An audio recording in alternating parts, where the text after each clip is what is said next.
morning, good afternoon, good evening. Oh, and I forgot to move the mic. Read it. Testing, testing. Is this thing on? Good morning, good afternoon, good evening, or good night, depending on what time zone you're in or what time you're watching this video. Happy weekend, everyone. Hope you're having a lovely Saturday and that it just keeps on getting better. Today, we're back with Power by Ren. A lot of recommendations for this one. And I am excited because I heard that this one is very vibey, I think is the best way to put it. Because vibe seemed to be the word that came up from a lot of people saying that this is a vibe. So, you know me, music like this is always hype, and I am excited just to jump right into it. So, without further ado, let's get on in.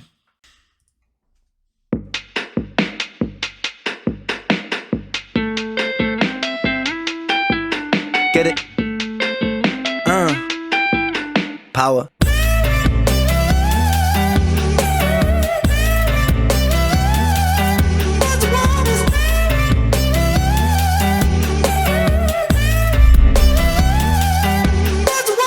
These kids don't. Oh, okay.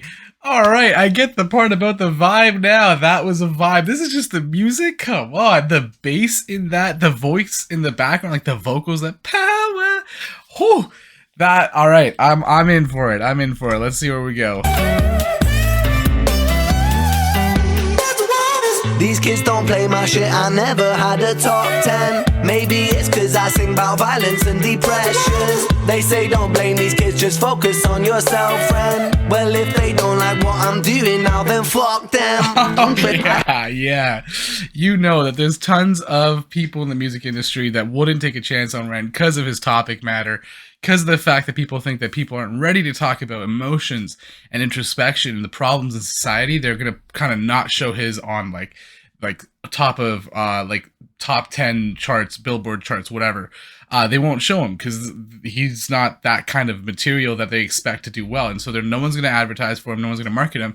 That's what he's saying. Even if they don't do that, screw it, I'm going to do it anyways, because that's what's important. Staying true to yourself. Let's go, Ren. Hell yeah. Okay. Well, if they don't like what I'm doing now, then fuck them. Don't trip, I up the ante, learning licks like John Pashanti, smoking spliffs and popping candy, idolizing Sid and Nancy. Woo! Rock and roll in my soul, bumping Nat King Cole on the dole, fish and chips and games consoles, council house and violent flow. Ooh, okay, he said some names there that I don't know, but I know Nat King Cole. Nat King Cole is like a musician. He, well, singer, and he, actually, I think he did play instruments. So, he's like the person who did that song, like Love. Dun, dun. I don't remember. You know what? Let's pull it up here. Give me 1 second.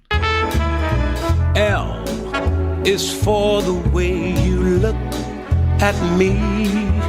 Oh. So he's bumping Nat King Cole, who's a legendary music artist, and I looked it up, and Sid and Nancy are basically members of the group the Sex Pistols, which is a legendary UK group who spread kind of all over the world, and it's these people that he's idolizing and listening to while he's giving us kind of like this snapshot of his past, like when he's just hanging out.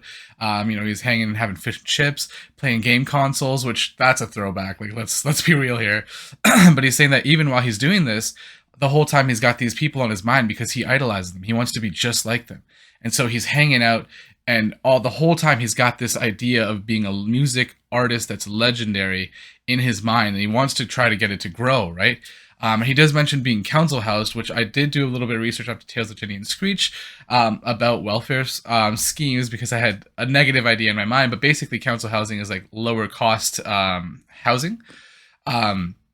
And so what he's saying is that's kind of where he lived. And then he says violent flows, because we're thinking about lower cost housing. That means like in general, that area usually has a higher percentage of violence.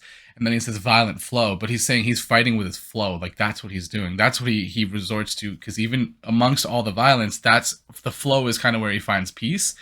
That's pretty cool. Okay. I like that. Let's go back a bit. On the dole, fish and chips and games consoles, council house and violent flow. But life weren't sweet at home. Mum and dad took a trip and they split shalom. What will be, but me, I hate to see my mum alone. Late night crying, get so high to try to silence sounds of fighting. Through the walls I heard love dying, so I focused on my... Oh, jeez, okay. Man, Ren just opening his soul for us to get a view, a glimpse of what's inside. That was dope. He's basically telling us about how his parents kind of ended up having issues and ended up getting divorced, right? And he's showing us from his perspective. One thing I want you to note there is he talks about the parents getting divorced. He doesn't even really talk about his feelings. He talks about his mom's feelings first, right? He says that she was crying. Because he could feel love dying, and she was crying as a result of it. That really shows just how much Ren cares so much about other people, because he talks about them before he even talks about himself, which is such a unique quality amongst people. And honestly, like, that's something that I love about this community. I feel like we have this kind of energy where we're always kind of thinking and caring about each other, and that's so cool.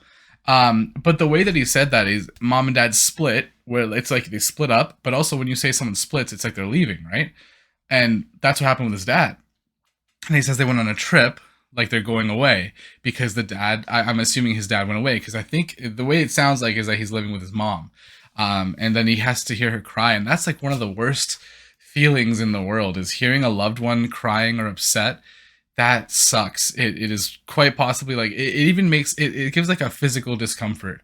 And that really speaks to how much of a social species we are at the end of the day, which is a really, just the way that he's kind of putting this all together for us to see, just so we can see his pain of his past. Man, you gotta love Ren for that, because not many people will go and just put their heart on the line for us to actually get an idea of, because it's so hard to do that. You have to enter the space where you're uncomfortable, right?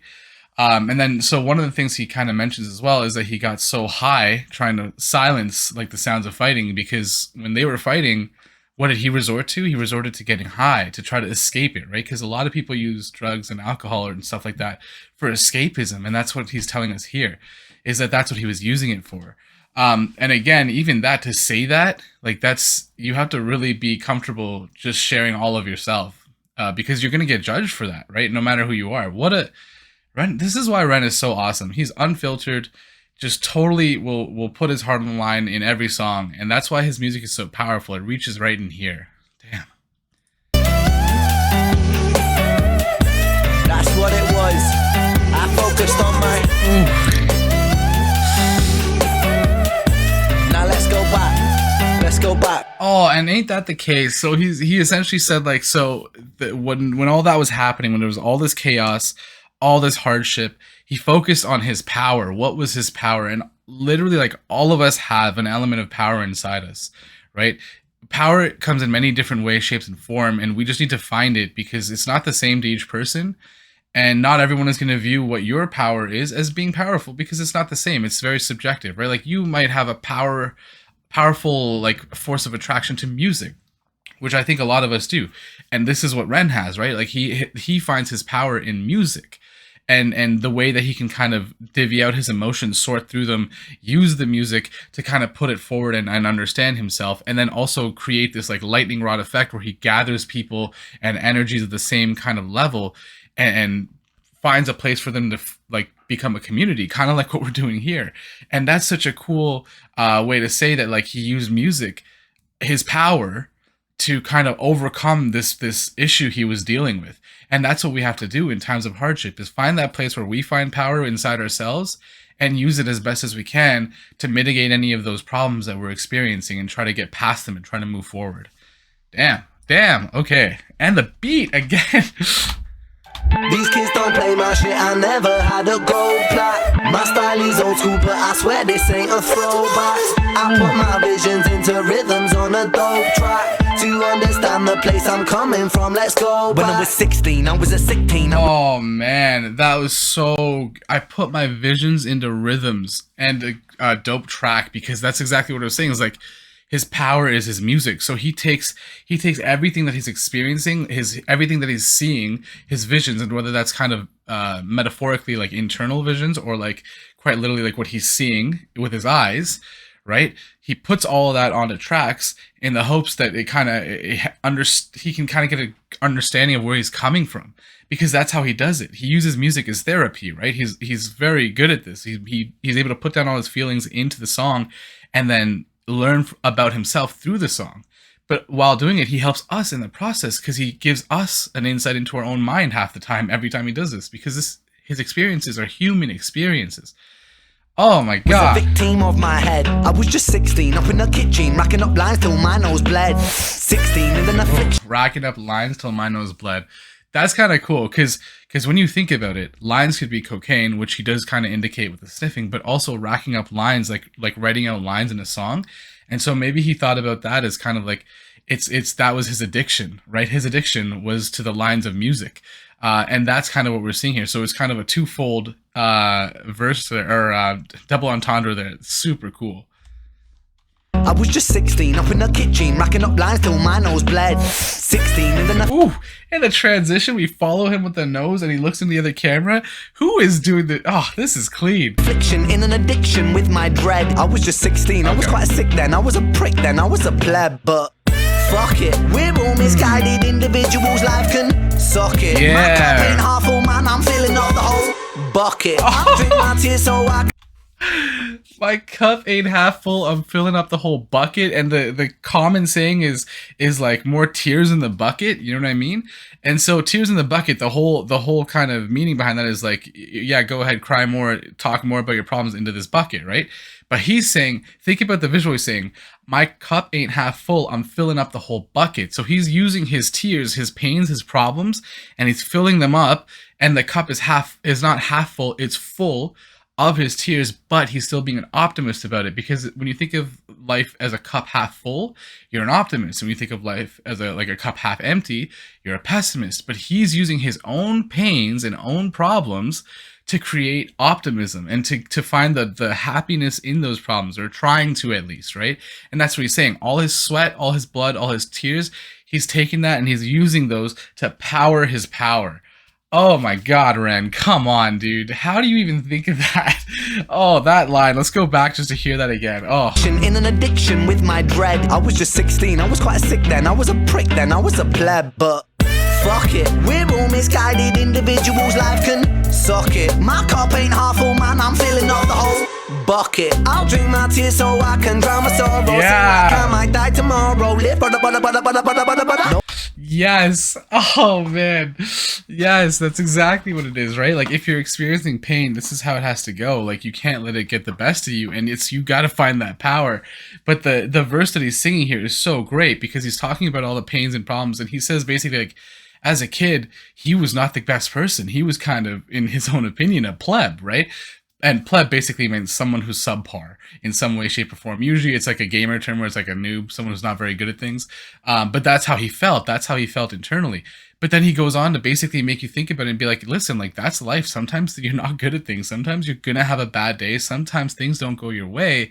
But the important thing is standing up with your power that you have internally, and remembering that you have that power so that it can push you forward until you can get to the place that you want to be. Because sometimes you're not always going to be happy. That's not how life is.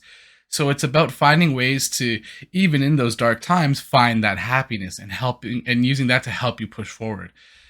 Oh. For no, I drown my sorrow, sing like I might die tomorrow. Live no, for no, I go for broke on every single song I wrote, and every single song I write brings freedom to my weary mind. That you'll only find. I love that he does like the meditation for that, guys. Oh yes, because he says basically like every song he writes, he's gonna go broke for broke, or what was it? I have the lyrics here. Yeah, note for note, I go for broke on every song I wrote. Basically, he's saying every single note he puts in, he goes full send. He puts everything that he needs to in it, of himself in it, and then he puts it all down on the line on paper. And every single song, every single word in the song means something important to him. It's his way of finding freedom, right? Because even though he's tired, even though he's been through these hardships, this music is how he finds that inner peace through his power. Oh my God, this is great. And then he does like the meditation.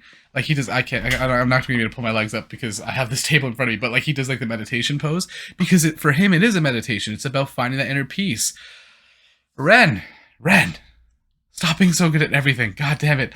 Actually don't, because then we wouldn't have this amazing music. And every single song I write brings freedom to my weary mind. A healing that you'll only find inside an intricate design of kicks and snares and fat bass lines. I flip the script until I find my...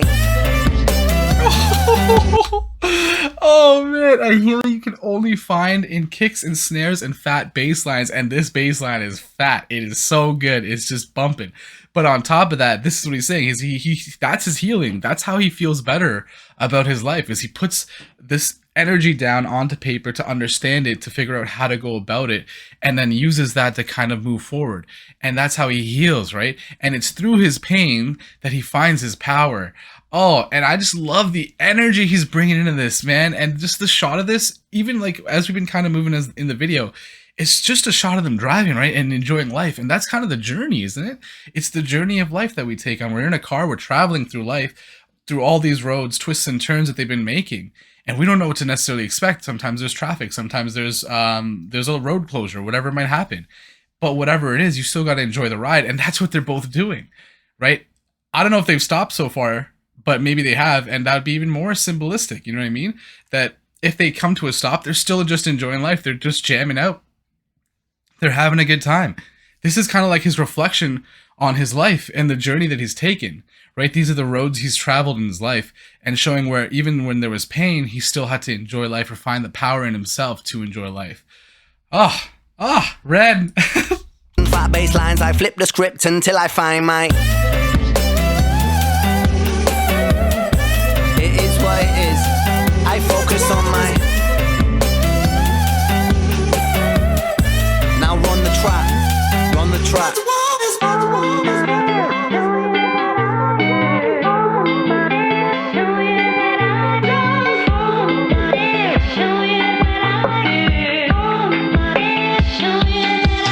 Get it?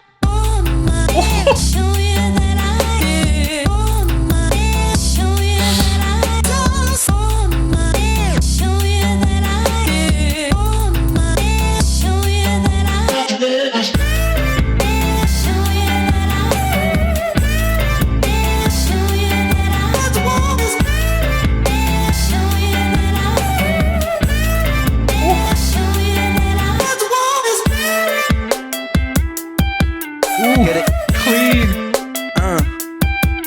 Power. Get it? Oh. So at the end they come to a stop, right? And that's just it. That's what we were just saying. It's like eventually in life, like there will be parts where you feel like life has come to a standstill. But like you got to find the happiness and the joy that's still there, because like life is going to change. It's not always going to be stagnant. And that's what you have to remember. And then you have to seek out that power inside yourself to get to that point that you want to get to. Oh my God, Red. Just fantastic. This song also is just, it's so bumping. Like I just want to be moving every time I hear like the chorus. I think that's the chorus. Yeah, the chorus. I guess that'd be the chorus or the bridge. Both. When I hear those, like it just makes me want to move. And that's kind of what the whole point is, right? It makes you want to move. It makes you want to move, whether we think about it as like in music and dance, or move through life if you're feeling stagnant. And that's what he's trying to do. He's trying to give you that feeling of power. And I'd be damned if this is not the best way to do it. This makes me feel powerful just listening to this song. This makes me feel like I can conquer anything, right? And that's just it, is that we really can. We are a resilient species. We are resilient individuals, all of us, right? Otherwise, we wouldn't have made it to this point in life. And that's what we have to remember, is that we have that power to keep remembering to be strong, right? We can be strong. We can use our strength to get us out of any situation. And you know what? Sometimes you don't even necessarily find that strength just in yourself. Sometimes you do need to have other people help you find that strength, and that's okay too, right? Both of those are totally fine, as long as you remember at the end of the day that you have power, that you have the strength to keep moving through life, because you are awesome. You're a fantastic individual, right? Think about how crazy it is that you're even alive, right? Like I think about this all the time, and this is going to go a little bit scientific-y, but we come from the idea that evolution, everything evolved from a single cell, and there's been like billions of repetitions of genetic division, that like the probability of you being this person is like 0.000000 times like 10 to the whatever 1% chance of you being you. And you know what? That makes you special. That makes you fantastic. The probability of you being who you are is so small, which in and of itself is so special. So remember that the next time you're feeling small, okay? Because you are strong, you're powerful, and honestly, you kick ass. So keep on kicking ass. Oh man, I am feeling so revved up after this. I'm gonna like go for a run or something. I don't even know. I'm feeling just like I got so much energy. I'm gonna take this, blast it, and listen to like 40 more times. If you liked what you saw, please feel free to like, comment, and subscribe. Make sure you remember you have power. I hope that your week is better than your day, your month is better than your week, and your year is better than your month. And until next time, love you all. See you on the next one.